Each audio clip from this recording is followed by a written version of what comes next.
연방정부가 20일 코로나 사태로 재정난이 장기화되고 있는 시민들을 위해 추가 생계 지원 방안을 발표했습니다.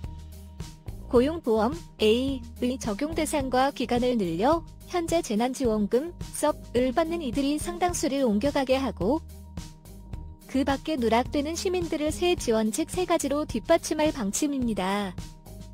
또 이런 행정 변화에 필요한 시간을 벌기 위해 현행 SUP 지급을 한 달 연장해 지원금을 받는데 공백이 생기지 않게 한다는 계획입니다.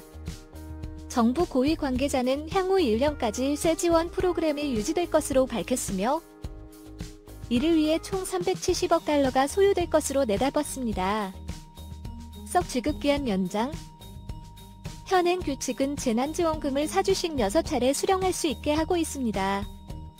첫 회기가 시작된 지난 3월 15일부터 지원금을 받은 사람의 경우 오는 8월 29일이 마지막 수령일입니다. 하지만 이번 정부 조치로 지원금을 4주간 더 받을 수 있게 됩니다.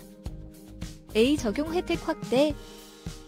고용보험 규정 완화로 최소 120시간 근무만으로 A 적용을 받게 됩니다. 풀타임으로 쳐서 3.5주 이상 일했으면 고용보험을 받을 수 있게 된 것입니다.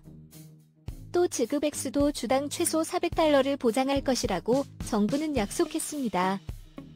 현행 제도에서는 지급액이 주출돼 573달러로 상한선만 정해져 있어 많은 사람이 비현실적으로 낮은 액수를 수령할 것을 우려한 조치로 풀이됩니다. 또한 지난 9일 발표된 규정 변경으로 지역 실업률에 따라 14에서 45주로 달리 책정되던 A 지급 기간이 사는 곳에 상관없이 최소 26주간 보장됩니다. 서비스 캐나다를 통해 SUP을 받는 사람은 내부 심사를 통해 자동으로 A로 전환됩니다. A를 신청했다가 국세청 CRA의 자체 판단으로 SUP을 받게 된 사람은 새 A를 신청해야 합니다.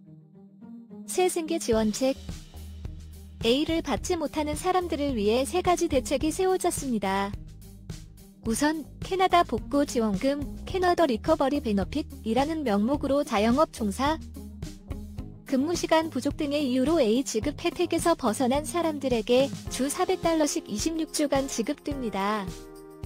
정부는 또 지원금 수령 와중에도 연 최대 38,000달러까지 고용 수입을 벌 수 있게 허용했습니다. 이를 초과한 액수에 대해서는 그 절반을 반환해야 합니다.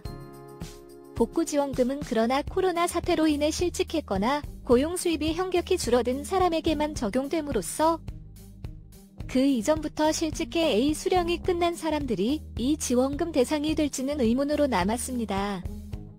정부는 이 밖에도 코로나 사태로 인해 집에서 자녀나 다른 피부양자를 돌봐야 하는 시민들을 돕기 위해 복구 부양자 지원금 캐나다 리커버리 케어기빙 베너핏을 코로나19에 걸렸거나 자가 격리에 들어가 수입이 줄어든 시민을 위해 복구질환 지원금 캐나다 리커버리 시크너스 베너핏을 지급합니다.